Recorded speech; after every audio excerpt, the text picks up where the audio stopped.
KVG Match harus sadar kalau mau menikah itu yang paling penting bukan resepsi, tapi di gereja. Tanpa ada sakramen yang terjadi di gereja, tidak bisa resepsi. Sekarang kita kadang fokus ya, resepsi berapa jam gitu kan. Nanti gini WO-nya ini dan sebagainya. Kalau gereja urusan pastornya lah gitu kan. Pokoknya beres gitu kan, sah gitu toh. Foto di depan altar. Tapi itu yang paling penting justru. Itu yang sering kali terlewat dalam pola pikir kita bahwa yang penting itu adalah resepsi atau selebrasinya. Tetapi yang paling penting adalah tentang sakramentalnya. Kalau ini tidak terjadi, ya tidak bisa selebrasi dan pesta gitu kan. Makanya ini jangan sampai ditukar-tukar gitu. Yang itu yang paling utama. Itu yang harus dipersiapkan dengan sungguh-sungguh sebagai seorang yang mau menikah dalam Katolik.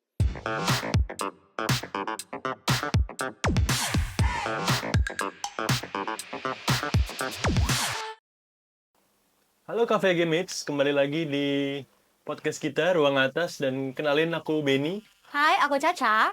Dan hari ini senang banget kita udah kedatangan Romo Justinus Yung. Hai Romo. Halo. Datang Romo. Romo, kenalan dulu dong sama teman-teman KVG Mates yang lagi nonton. Oke, Siapa dan dari mana? saya Romo ya. Saya Romo Yung OSC. Saya sekarang tugas di Bandung, di Biara Sultan Agung di daerah Dago.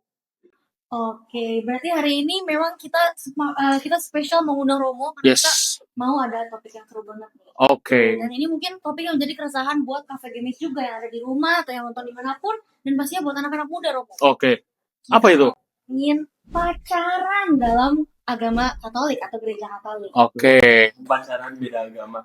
Nah, Baiklah. sebelumnya Romo itu udah pernah pacaran belum nih? Biar kredibel atau enggak nih? Nah, sebenarnya jangan-jangan udah pernah pacaran, Dipoin ngomongin langsung. pacaran ya kan? Oke, pacaran pernah gitu ya. Pacaran pernah, beda agama juga gitu ya. Beda gereja mungkin ya gitu ya. Oke. Jadi kalau pacaran itu adalah cara kita untuk saling mengenal, berdiscernment dan juga untuk mempersiapkan diri perkawinan, saya cuma sampai pada discernmentnya aja. Tidak mempersiapkan pada perkawinan gitu ya. Karena rupanya panggilan Tuhan lebih besar buat diri saya menjadi imam. Dan memutuskan untuk mengambil panggilannya Tuhan. Yes, betul. Iya. Gitu. Jadi pernah. Supaya kredibel kan?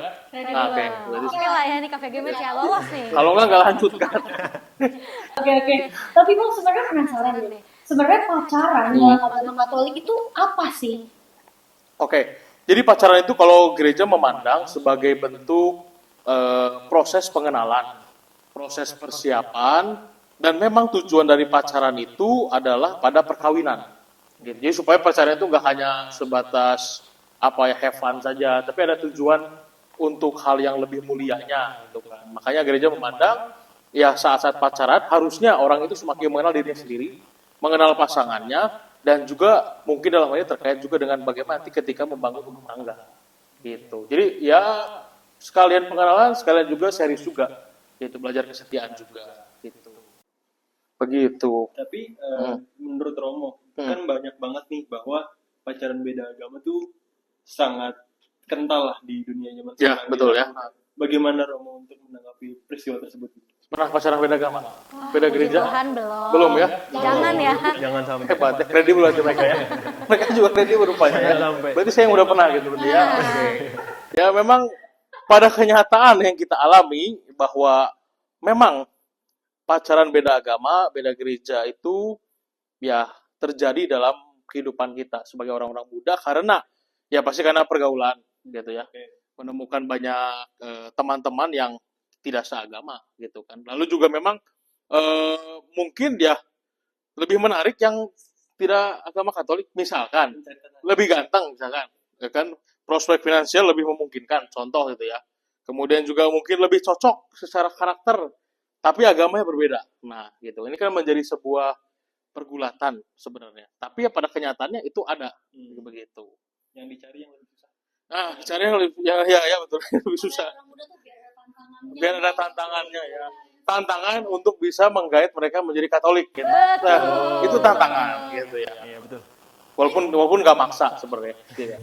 Tapi berarti boleh ya mau kalau misalnya kita kayak mungkin pacaran nih tapi kayak aduh kok beda agama tapi kayak kita ada misi tersendiri. Pengen deh gue bawa juga nih orang Katolik nih. Boleh nggak tuh Mo? Oh, boleh, tapi tidak boleh memaksa.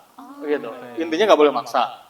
Tidak boleh kalau kamu mau dengan saya gitu kan kamu harus meninggalkan agamamu sebenarnya enggak, tapi harusnya tertarik karena juga karakter kita sebagai orang Katolik misalkan, gitu. Sebagai orang Katolik yang baik, kemudian juga dalam kehidupan imannya oke, gitu kan. Makanya dia mau tertarik menjadi Katolik, itu luar biasa, gitu. Tapi berarti harus dengan kesadaran sendiri dong untuk menjadi berpindah. Ya, orang kan memilih agama, keyakinan karena ada panggilan dari dalam hatinya, mau demikian. Mungkin sarananya dengan cara mengenal pacarnya yang Katolik, misalkan gitu. Mau tadi Romo kan ada bahas nih, mungkin maraknya banyaknya pacaran beda agama gitu ya. Salah satunya disebabkan oleh pergaulan. Makanya kita nggak berhenti-berhenti nih bahas topik dari dulu sampai sekarang masih aja nih ada aja orang pacaran beda agama ya. Apakah keluarga juga jadi salah satu faktor yang penting dan mungkin berpengaruh buat keputusan anak sampai akhirnya dia bisa pacaran beda agama? Oh, tentu. Karena kan agama itu salah satu warisan iman. Salah satu hal yang penting dalam hidup manusia yang diwarisi oleh orang tua. Nah, karenanya orang tua pun pasti punya harapan kalau anaknya itu pertama ya pasti menghidupi iman yang diwarisi oleh orang tua. Makanya dalam gereja Katolik ada baptisan bayi gitu ya. Baptisan bayi ya memang dia tidak memilih menjadi Katolik bayi itu, tetapi karena sebagai bentuk tujuan dari perkawinan harus anak itu dibaptis, makanya dibaptis sejak kecil. Bentuk bahwa orang tua bertanggung jawab secara rohani bagi anaknya, nah gitu kan. Makanya orang tua pasti punya harapan bahwa anaknya ini pun nanti ketika menikah sama dengan yang Katolik gitu kan. Dan juga harapan nanti cucunya pun ya pasti Katolik gitu kan. Dan memang ya ini menjadi sebuah hal yang sebenarnya mengapa gereja Katolik pun terus bertumbuh, berkembang dan sebagainya karena ada orang Katolik gitu kan. Dilahirkan dibaptis secara Katolik gitu. Tetapi kan setelah menginjak dewasa kan pasti anak-anak memang punya free will itu sendiri kan untuk memutuskan dengan siapa dia berpacaran, dengan agamanya apa. Ya. Apakah itu memaksa juga dengan meluruskan, menghendaki free will-nya dia gitu? Memang gini, orang pacaran tadi dalam gereja Katolik itu tidak diatur bahwa apakah boleh atau tidak pacaran beda agama, boleh. Beda gereja boleh. Tapi kalau ketika dalam bentuk ikatan janji perkawinan sakramental, artinya dalam perkawinan, tidak boleh sebenarnya gitu kan. Nah, makanya harus dibedakan pemahaman antara pacaran dan nanti ketika perkawinan. Memang tujuannya akan ke sana. Nah, dalam proses pengenalan di sermon ini, pacaran beda agama ini, makanya dia harus mengetahui sungguh, ini kehendak bebas saya, sebagai seorang Katolik yang punya kesetiaan iman. Kalau misalkan nanti saya menikah dengan pacar saya ini yang beda gereja atau beda agama, bisa nggak saya mempertahankan iman Katolik saya? Itu yang pertama kan. Kedua, kalau bicara tentang perkawinan Katolik, ya pasti tujuan perkawinan Katolik ya mereka harus dalam ikatan iman Katolik, walaupun beda gereja, gitu kan. Makanya nanti ya ada proses-proses dispensasi dan sebagainya, gitu kan. Tetapi dalam konteks ini, apakah kehendak bebasnya jadi hilang, gitu ya? Karena kamu kan orang Katolik, harusnya sebagai orang Katolik tahu ajaran Katolik, tahu juga apa yang menjadi sebuah anjuran dalam perkawinan, ya harusnya dia setia pada imannya melakukan itu. Jadi tidak merasa bahwa kehendak bebas hilang gitu kan. Bukan berarti wah gereja ini mengintervensi melarang kehendak bebas saya untuk pacaran beda agama. Ya kalau masih pacaran silakan gitu kan. Tapi menurut Romo sebenarnya apakah dianjurkan untuk kayak sebenarnya ngomongin hal-hal ini sebelum pacaran beda agama? Jadi kita belum ngomongin perkawinan nih. Oke, ketika pacaran nih. Apakah yang harusnya sebenarnya kita omongin duluan di awal? Atau sebenarnya bisa sih hal-hal ini diomongin tapi nanti aja pas mau kawin misalnya, pas mau nikah gitu. Ya harus sebelumnya, justru saat pacaran. Karena kan tadi pada kenyataannya memang ya KVG Match harus menyadari, mungkin juga udah tahu, ada tantangan ketika perkawinan beda gereja itu terjadi atau beda agama gitu ya. Nih saya jelaskan dulu, di gereja Katolik itu memandang perkawinan selain dua orang dibaptis secara Katolik sebagai sebuah perkawinan sakramental, ada perkawinan lagi yang diakui gereja Katolik sebagai sebuah perkawinan, yaitu perkawinan beda gereja. Beda gereja itu artinya orang Katolik menikah dengan orang yang beragama Protestan atau baptisannya sama dengan rumusan aku baptis kau dalam nama Bapa Putra Roh Kudus, baptisannya sama, sakramen baptisnya sama, atau Ortodoks gitu ya, agama Ortodoks, kemudian Anglikan, ini sama. Jadi beda gereja artinya kan kalau dalam bahasa Latinnya itu mixta religio, artinya dalam satu gereja, dalam satu iman sakramental hanya gerejawi yang berbeda. Ada gereja Protestan, Katolik Roma, Ortodoks, dan juga Anglikan. Nah, gereja juga memandang ada perkawinan lain disebut sebagai perkawinan beda agama, yaitu yang di luar itu semua. memang juga ada misalnya saudara-saudari kita Kristen Protestan yang baptisannya berbeda gitu kan, tidak memakai rumusan ini sehingga dianggap sebagai beda gereja gitu. Walaupun katanya saya kan Protestan ini, tapi baptisannya berbeda, makanya di klasifikasinya sebagai beda gereja. Nah, yang beda gereja ini disebut sebagai halangan gitu. Jadi ibaratnya kamu mau menikah tapi dengan beda agama, ya terhalang, tidak bisa melakukan itu. Perkawinan itu, perkawinan itu dia terhalang, tidak bisa melakukan itu karena gereja memandang itu sebagai sebuah halangan. Nah, halangan ini harus didispensasi, halangan itu.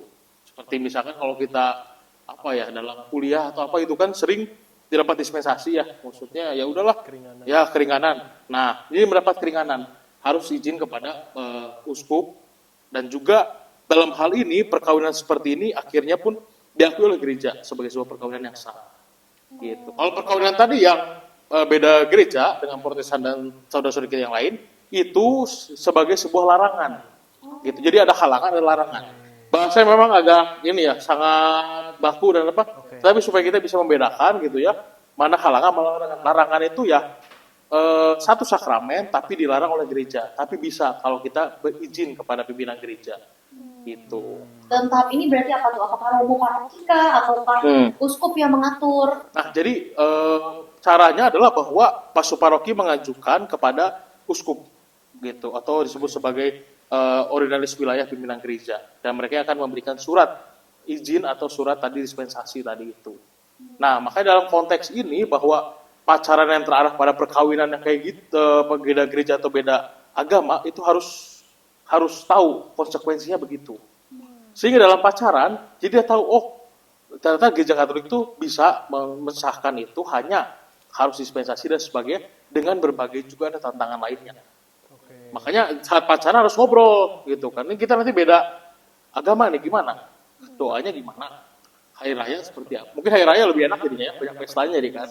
Pesta Natal, Lebaran, atau nyepi, semua sepanjang tahun bisa gitu kan. Salah satu kelebihan gitu. Bentuk keberagaman kehidupan kita sebagai orang Indonesia. Tapi dalam hidup bersama nanti di rumah mau berdoa gimana? Nah, gitu. Itu kan harus dibicarakan sehingga tahu ada tantangan loh gitu dalam menghidupinya nanti. Jadi mikir-mikir kan gitu. Tapi kan kembali lagi bahwa kan kalau menjadi pasangan berarti kan ada keluarga yang harus disupport kan. Yes. Karena kan menikahi seseorang berarti kan harus menikahi keluarganya. Oke. Nah, bagi menurut Romo peran keluarga dalam memilih pasangan seberapa penting, dan kira-kira pertimbangannya menurut Romo secara Katolik itu bagaimana? Ya. Memang kalau perkawinan Katolik itu perkawinan dua insan. Bukan perkawinan dua keluarga.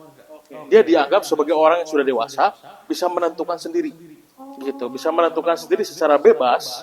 Secara bebas dia mau menikah, bukan karena orang tua.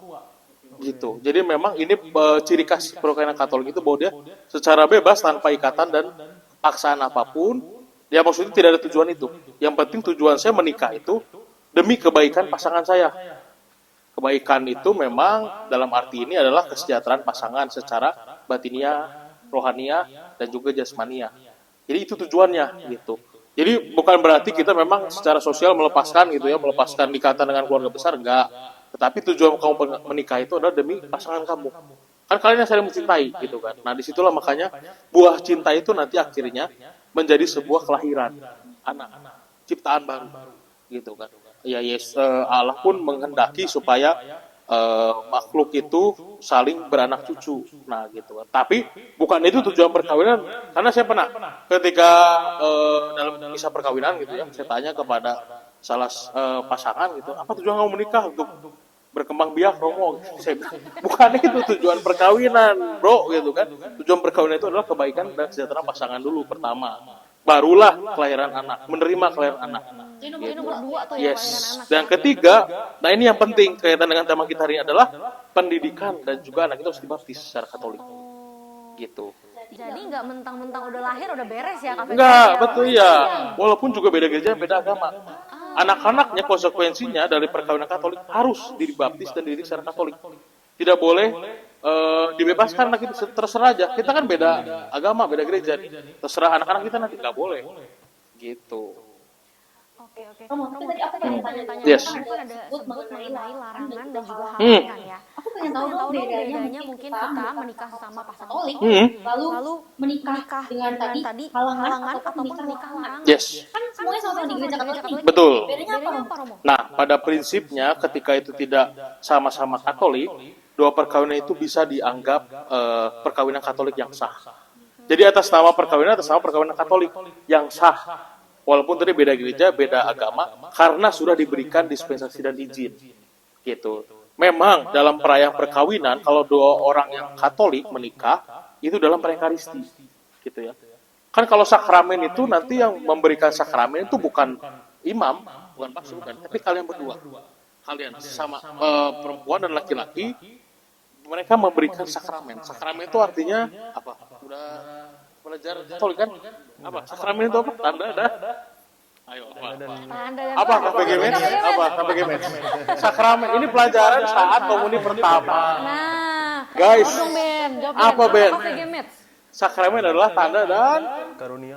mirip dikit-dikit lah ke Lagi, Ben. Terus, Ben. apa, Ben? Coba lagi, Ben. Ayo, Ben. Dikit lagi, Ben. Saya kalau kanonik pasangan tanya dulu, sakramen apa? Kalau nggak bisa keluar dulu, tanya calon mempelai perempuan, saya bilang. Biasanya laki-laki nggak bisa jawab memang itu. Jadi adalah Tanda dan apa? Sarana keselamatan. sarana keselamatan. Aduh, baru pengen gue Nah, bilang Romo udah iya kan? duluan. Iya. Padahal dia pun yang nunggu si Benny jawab. Jadi sakramen perkawinan jadi gini. Sakramen perkawinan artinya tanda dan keselamatan itu ada di antara kita. Jadi Allah itu hadir di antara kita berdua. Jadi perkawinan itu adalah bukan hanya dua insan tapi tiga pribadi. Gitu. Pria, wanita dan juga Allah. Nah, disinilah makanya perkawinan Katolik itu sama-sama Katolik sebuah perkawinan sakramental. Dan dalam misa perkawinan ini menjadi sebuah bentuk bahwa tubuh dan darah Kristus pun sebagai bentuk kesatuan iman kita sebagai orang-orang Katolik. Makanya misa gitu kan, menerima tubuh Kristus dalam misa itu. Itu hanya bisa dilakukan dalam perkawinan sama-sama Katolik. Nah, kalau beda gereja atau beda agama dalam tata cara perayaannya itu adalah dengan ibadat-ibadat tanpa Ekaristi. Itu yang membedakannya. Tetapi secara esensial, gereja mengakui perkawinan itu. Perkawinan yang beda gereja, beda agama. Yang sudah ada perjanjian, bahwa janjinya itu ada 4. Yang pertama, janji ketika orang menikah beda gereja, beda agama, dapat janji yang harus dilakukan. Pertama, bahwa dia berjanji yang pihak Katolik itu tidak akan meninggalkan iman dan memperjuangkan iman Katoliknya. Gitu, apapun keadaannya. Yang kedua, dia akan berusaha dan juga sebagai bentuk janji bahwa anak yang dilahirkan dari perkawinan ini dibaptis dan dididik secara Katolik. Janji kedua. Yang ketiga, pihak yang non-Katolik itu mengetahui tentang perjanjian ini dan dia mendatangani juga. Gitu kan. Dan yang keempat, mereka berdua walaupun beda gereja dan beda agama, tahu tujuan dan juga sifat perkawinan Katolik. Sifatnya itu adalah satu dan tak terceraikan. Nah, 4 janji ini kalau terpenuhi, dia mendapatkan dispensasi atau izin dari gereja. Boleh melangsungkan perkawinan, tapi tadi tanpa misa. Gitu. Itu membedakan dalam perayaannya, esensinya sama perkawinannya. Memang beda gereja, perkawinan sah sebut perkawinan sakramen juga. Gitu. Karena sama-sama orang-orang yang dibaptis. Walaupun tadi yang satu Katolik, satu Protestan, tapi kan baptisnya sama. Baptisan yang memang diakui. Kalau yang beda agama pasti berbeda karena kita memang baptisannya berbeda begitu. Berarti mungkin kurang sesuai ya sama apa yang marak diperbincangkan netizen yang kayak Apa itu? anak gua mah ntar aja tunggu gede pilih sendiri. Nah, dalam gereja Katolik berarti nggak nggak boleh ya. Bisa, nggak boleh. Karena kan perkawinan Katolik tadi udah ada ininya tujuannya kan harus dididik secara Katolik.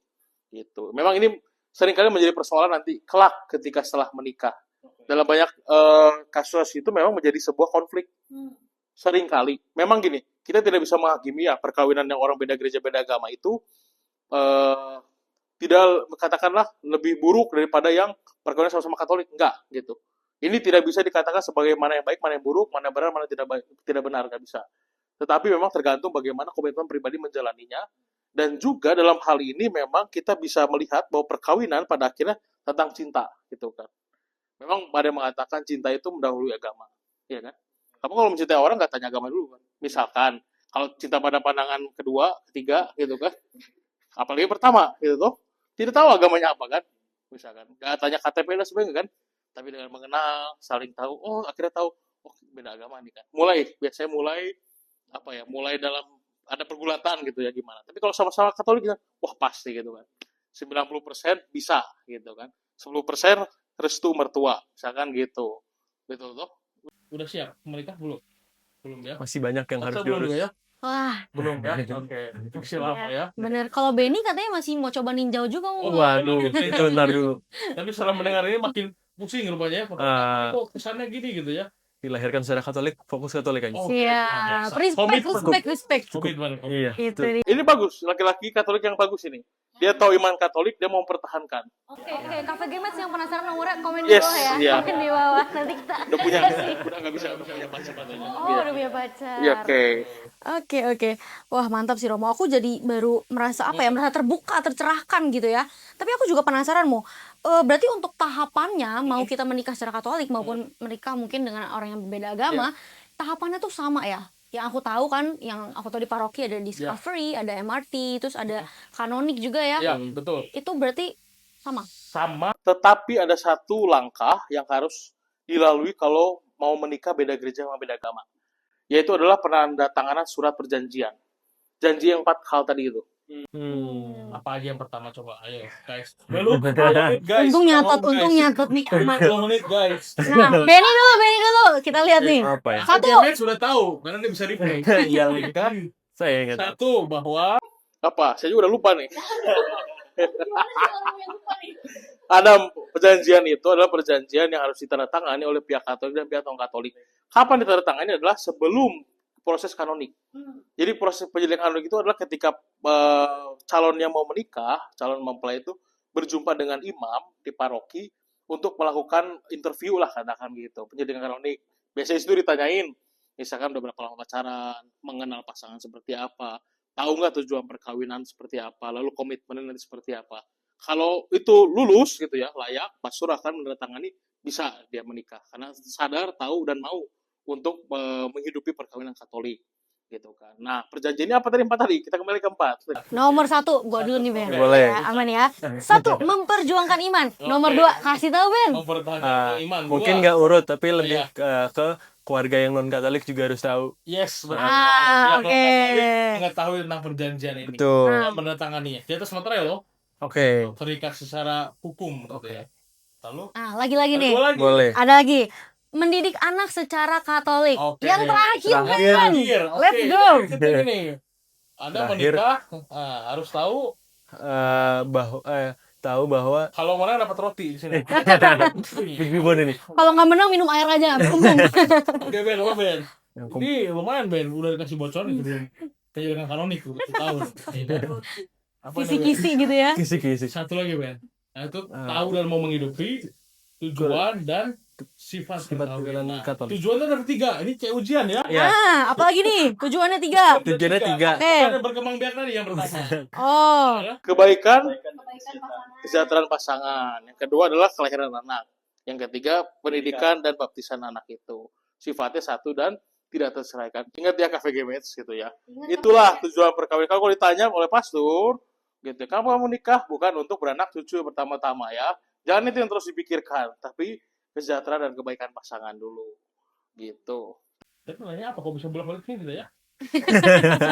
Tadi pertanyaannya, lah apa ya? Ben udah bingung juga Kecil nih. ini sekarang. Oh, Tahapan. tahapan. Iya, betul. Jadi itu bedanya hanya itu, tanda tangan aja bedanya. Hmm. Dan memang itu harus dilakukan supaya apa? Supaya pastor ini yang menyelidiki secara kanonik mengajukanlah surat ini kepada yang tadi tanda tangan itu diajukan kepada pihak otoritas uskup.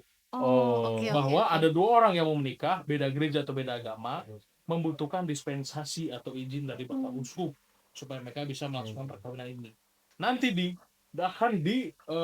katakanlah akan dibalas secara tertulis. Dia benar seperti surat. Dan ini suratnya harus ada sebelum perkawinan berlangsung. Oke. Masih penasaran? Masih banyak, tapi Benny dulu. Oh, oke. Anda penasaran apa? Oke. Ben? Aku sih lebih ke peran keluarga dalam Yes. karena kan banyak banget bahwa anaknya lahir membebas untuk memilih agamanya Ya. karena kalau orang tuanya memutuskan buat beda agama dan menikah dengan. Iya.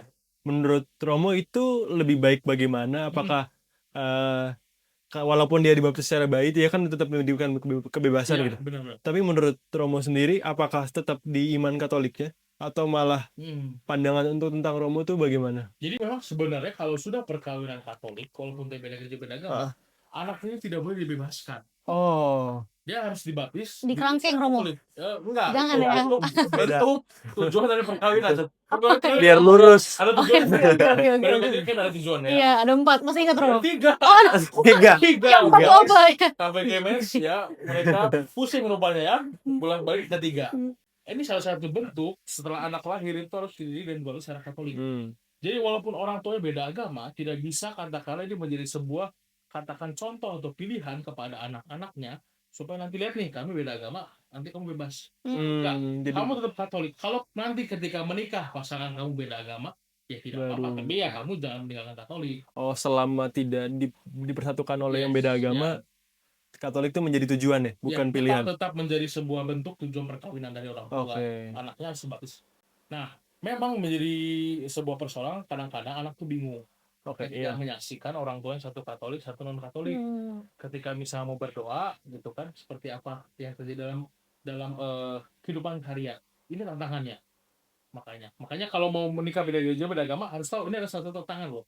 Gitu nanti anak-anak kita pun mungkin akan bingung suatu saat melihat orang tuanya berbeda iman, kan gitu. Atau misalnya dalam kebersamaan pun, misalkan ke gereja dan sebagainya, mungkin yang non Katolik tidak mau ke gereja, kan jadi tidak satu padu dalam menghidupi atau ya, dalam beragama, gitu kan. Nah ini menjadi satu tantangan juga, gitu. Tantangannya banyak pasti yang pernah merasakan dalam perkawinan beda agama begitu. Tapi apakah itu menjadi sebuah nilai perkawinan berkurang? Tidak, sekali lagi. Ya, tidak. Jadi gereja memang tetap baik, tetap sah dalam perkawinan Katolik. Ini tantangan yang harus dijalani, harus diperjuangkan. Gitu. Masih ingat tadi 3 itu ya? 3 masih. Ya? Iya. Ada beberapa gitu ya? Oke deh.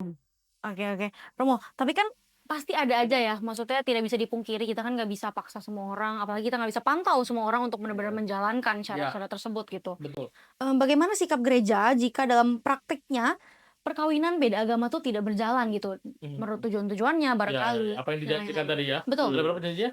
Ada 4. Tuh. Iya, Tidak dijalankan. tidak dijalankan. Memang gereja tidak CCTV di rumah. Iya, mana Bisa tuh? ngecek gitu kan, apakah dijalankan atau tidak. Tidak juga ada apa? Ya mungkin monitoring yang terlalu enggak. Patroli tiap rumah kayaknya nggak mungkin. Tidak mungkin. Tetapi memang ini menjadi sebuah konsekuensi yang harus dijalani oleh orang yang menikah tadi. Oke. Gitu ya. Gereja memang selalu gitu. Gereja itu selalu menginginkan perkawinan yang menjadi tujuan perkawinan Katolik itu dijalankan oleh setiap orang yang sudah menikah. Dalam kehidupan berkeluarga selanjutnya, memang gereja pun sebagai gembala jiwa itu punya tanggung jawab untuk merawat dan juga mengingatkan hal itu.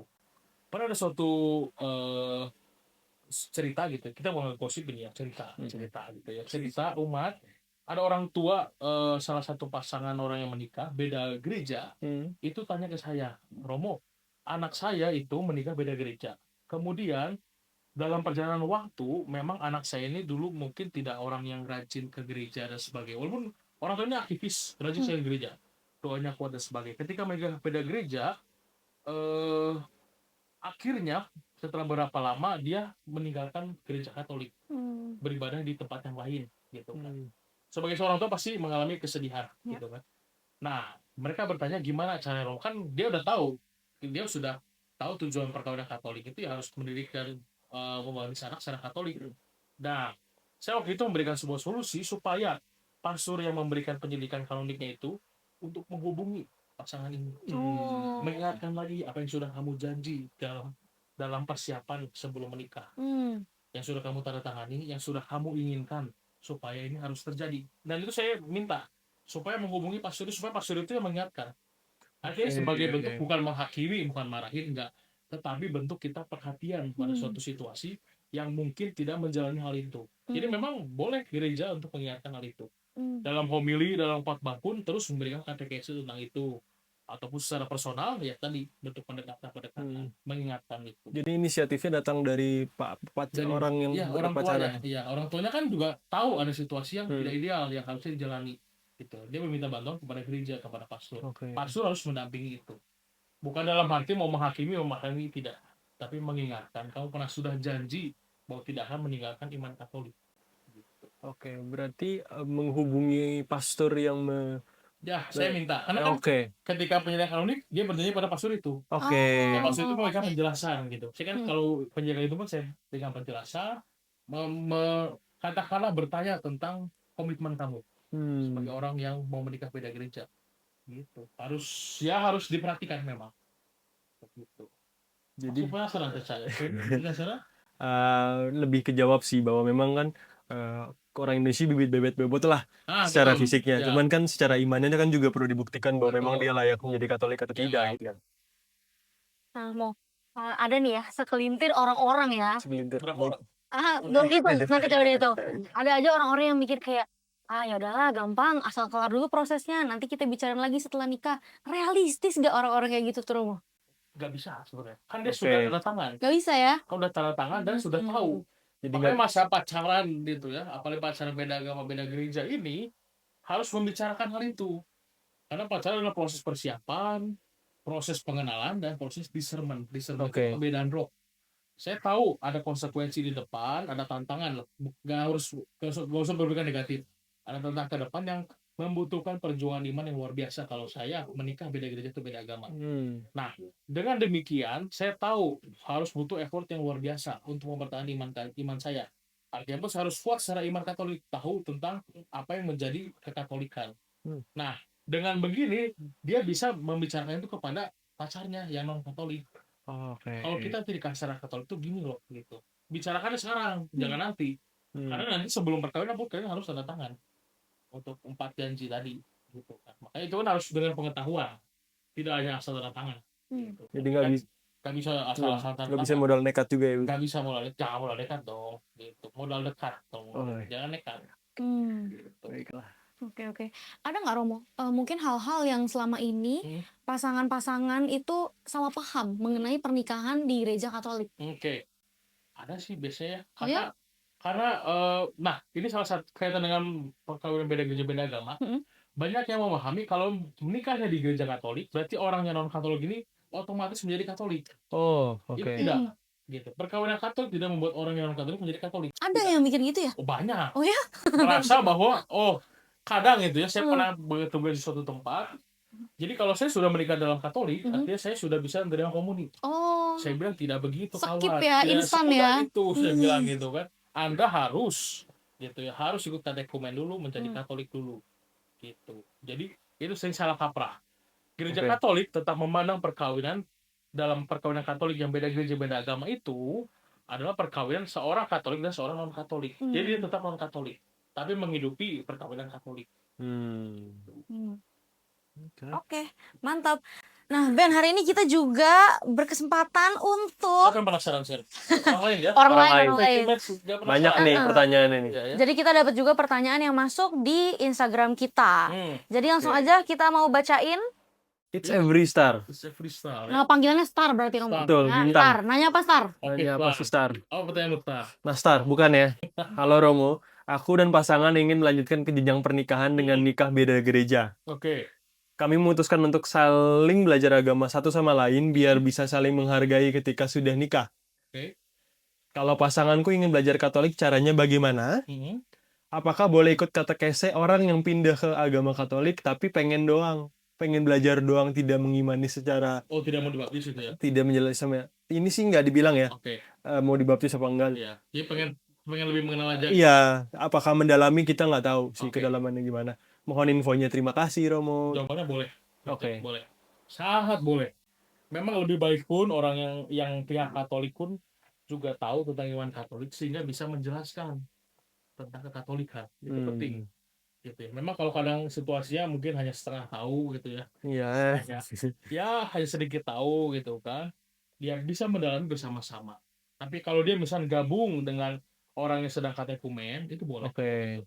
Tinggal minta izin aja kepada pihak yang bertanggung jawab di paroki. Oh, gitu boleh kan. numpang jadinya. Boleh untuk semakin mendalami gitu kan. Kan tujuannya pun baik Iya benar sih. supaya mendalami, itu boleh. Walaupun bukan berarti dia katakanlah dalam hal ini punya keputusan mau langsung baptis. Karena kalau orang katekumen itu kan tahapnya tidak hanya langsung ikut pendalaman langsung baptis. Oke. Tapi kan ada juga tahap di mana dia akan dipelantikan katekumen secara resmi, interview juga dengan imam supaya tahu motivasi menjadi Katolik apa.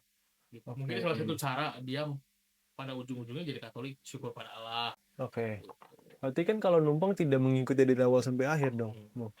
Ya mau ikut sekali-kali bolehlah. Oke. Atau sekarang pun bisa lewat medsos kan. Oh. KPG dong. Oh, Oh, gitu. iya. KPG. Follow Instagram kita kalau belum Iya. follow ya. Betul. KPG nonton podcast Ruang Atas. Iya, ada Itu isinya adalah tentang iman Katolik. betul. Gitu. Ada beberapa ya kita udah upload di YouTube ya. Yes, betul Ruang Atas supaya semakin tahu tentang iman Katolik. Betul. Mungkin kalau kesulitan bisa datang ke paroki dan sebagainya, bisa dengan via media sosial. Media sosial. Baiklah, Lanjut. lanjut ya. Oke. Untuk yang kedua dari Cagiwa. Hmm. Hai Mo, sebenarnya aku nggak mau punya Siapa namanya? Cagiwa. Cagiwa. Oke. Nah, Oke, siapa ini? giwa-giwa. Giwa. Iya. Stasiun Giwa ya. Dia mau nanya, sebenarnya aku nggak mau punya pasangan yang beda agama. Hmm. Tetapi cowok-cowok gereja sebelah, pesonanya lebih menarik dan lebih aktif untuk ngajak gereja di gerejanya. Aduh, relate nih Romo, relate nih. Gimana tuh, Romo? Oh. Kurang itu Katolik yang ganteng gitu. Romo, makanya ganteng-ganteng udah pada berjubah gimana ya Romo? Oh iya ya. Ada sebenarnya. Aduh. Masalahnya di Indonesia itu paroki itu ribuan gitu. Oh. Ya. Umat itu ada jutaan gitu kan. Kalau nggak dapat di sini pindah ke sana. Tapi kan kecocokan nggak bisa bohong. Yes, betul. Hati nurani nggak bisa Iya. bohong Romo. Intuisi kalau udah main nggak bisa Itu bohong. bukan soal nafsu dan perasaan, Ais. tapi soal bagaimana komitmen menerima segala kekurangan. Oke. Jangan cari yang kaya, ganteng, semuanya perfect apa semua itu mah nabi gitu ya. Oke. Jangan semua cari yang ini, tapi kita melihat memang secara fisik, tampan, rupawan gitu kan. Oke. Tapi kita bisa melihat tadi kita ini punya komitmen kalau tahu tentang iman Katolik, mau setia pada iman Katolik gitu kan, tidak akan tergoda. Nah, Oke. Jadi tidak hanya masih fokus. banyak paroki gitu kan, tenang, paroki sebelah gitu. Oke. Makanya anak OMK banyak mereka bikin kegiatan untuk bersama-sama. Hmm. Cari jodoh di situ apakah boleh? Boleh, Boleh. harus makanya gitu supaya tidak melihat di tempat yang lain. Jadi gereja punya makcomblangnya ya lewat kegiatan. Iya dong, supaya Roh Kudus itu bekerja. Jangan kelewat gitu kan. Jangan Ketika kelewat, mau ya. masukin ke sini gitu kan, masuk cinta gitu kan. Sana lebih menarik gitu kan. Oke. Lewat lagi. Jadi Nyalahin Katolik nanti nggak ada yang menarik gitu. Pria Katolik misalkan tidak ada yang menarik gitu. Gereja juga kadang-kadang misalkan gitu. Oke. Ganteng juga pas-pasan misalkan gitu. Terus juga masa depan belum terlalu jelas misalkan gitu kan. Masih banyak yang lain. Jadi fokusnya bukan ke enaknya doang, Yes. ke pacaran. Bukan soal nafsu, Iya. perasaan, Tapi juga soal menerima kekurangan dan juga keterbatasan. iman ya. Oke. Tetap Katolik. Apakah boleh gimana? Jangan gitu ya. Gitu. Jadi menurut Romo kayaknya cinta tuh kayaknya belum cukup ya buat Ya. tahan beda iman seumur hidup gitu. Ya, memang cinta itu adalah anugerah dari Tuhan. Tuh. Oke, harus kita pahami. Ya. Allah adalah kasih, Deus Caritas Est dalam 1 Yohanes itu kan. Nah, memang dalam surat Yohanes mengatakan Allah adalah kasih ini semua menunjukkan bahwa memang cinta itu pada akhirnya anugerah dari Tuhan bukan sekadar perasaan.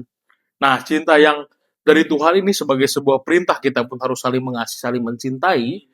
Harusnya ini bisa membuat kita lebih berkomitmen. Oke. Tidak sebatas tentang perasaan-perasaan tadi. Gitu. Oke. Ada lagi nggak yang ini?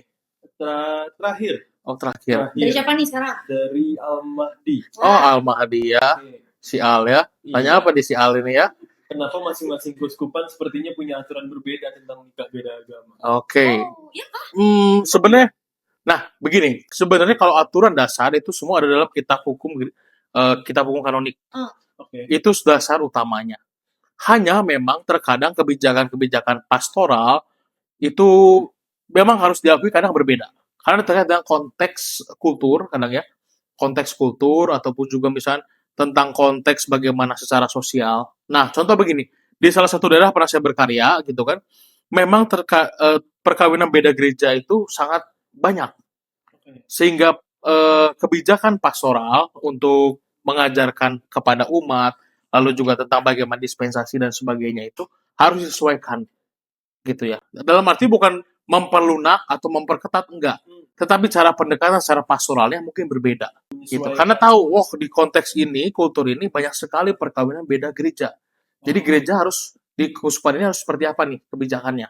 Gitu. Tapi dasarnya semua dalam kitab hukum kanonik semua sama. Lebih fleksibel berarti ya. Dalam kebijakan pastoral. Oke. Terutama dalam katekese, penekanan-penekanan tertentu dan juga melihat kenyataan yang ada. Tetapi dalam kitab hukum kanonik, sebagai dasarnya gitu ya, dan juga sebagai anjuran dan peraturan perkawinan itu tidak pernah berbeda gitu. Jadi hanya bentuk pastoralnya mungkin dan katekesenya yang berbeda sedikit dalam penekanan terutama, tapi tidak bisa mengubah apapun. Oke, dasarnya tetap Ya, tapi fleksibelnya yes, tergantung dari masing-masing. betul. Oke, Nanti saya akan jawab langsung ke si Al itu ya. Oke, Al, baik. oke kita, iya ini si Almadi ini kan, ya kan? Iya, si Oke. Al ya. Mungkin pertanyaan dari kita udah, pertanyaan dari Cafe Games juga udah. Udah. Mungkin Saya yang bertanya sekarang. Oh, enggak ya? Enggak, jangan enggak. Belum nikah ya. Oke. kalau berkaitan sama itu mah, ntar dulu kita masih banyak yang harus. Oke, tapi jadi semakin tahu ya, Betul. sebagai orang muda Katolik, ya perkawinan Katolik itu demikian, gitu ya. Kalau menghadapi fenomena atau situasi, katakanlah sebagai ya mungkin tadi kecocokan karakter, perasaan, cinta banget nih, tapi beda gereja, beda agama, inilah ada tantangannya. Tetapi memang tidak, katakanlah tidak, apakah harus dihindari? Enggak, harus butuh effort yang luar biasa. Oke. Gitu Sasa, ya Ben. Tapi jujur nih, Romo Iya. misalnya Romo Oke. ada father atau ayah. Saya nggak bisa jadi ayah dong. Misalnya, oke. Nggak bisa. Oke. Oh, kalau saya posisi jadi seorang orang tua gitu ya. Oke. Papa aku pengen nikah tapi pasangan aku gak Katolik nih. Romo boleh nggak? Jujur. Kalau saya mengatakan boleh, tapi kamu tetap Katolik. Gitu. Dan sebaik mungkin kamu jadi orang Katolik yang baik, menghayati iman kamu, sehingga mungkin pasangan kamu nanti pun bisa tergerak. Ada cara Roh Kudus lewat kehidupan kamu yang baik. Sehingga kamu mempertahankan iman kamu, tetap menjadi orang Katolik yang baik, perkawinan kamu baik, syukur-syukur pasangan kamu yang non-Katolik bisa jadi Katolik. Tapi tidak dipaksa. Tapi terinspirasi lewat hidup kamu yang sangat Katolik. Gitu. Karena saya lihat kalian sangat Katolik soalnya ya. Luar biasa ya. Amin ya. Biar maksud saya. Amin. Oke. Ada saran nggak nih mau kira-kira buat teman-teman Cafe Game Mates nih yang lagi galau-galau, kuring-kuringan, sampai nggak nafsu makan, tidur nggak bisa tidur, Oke. mandi, Iya. dorok. Ya itu mah gak dapet jodoh kalau gitu. Ada saran nih mungkin yang lagi kuring-kuringan karena lagi menghadapi pasangan beda agama, atau mungkin saran doa apa yang harus Oke. dipanjatkan untuk Iya, iya. ke orang kudus mana nih? Iya.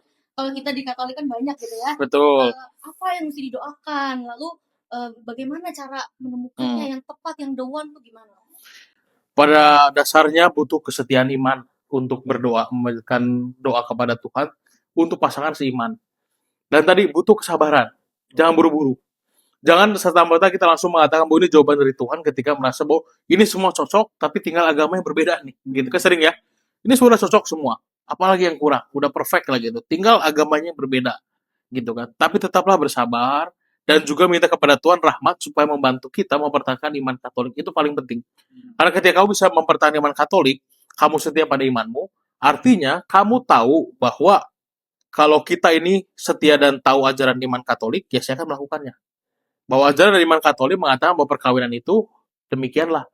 Memang secara sakramental satu orang Katolik dan juga satu orang Katolik. Tetapi hal yang tidak bisa dihindari itu masih bisa dijalani. Tetapi butuh effort yang besar, butuh kesetiaan iman yang kuat, gitu kan. Jadi kalau uring-uringan gitu harus gimana?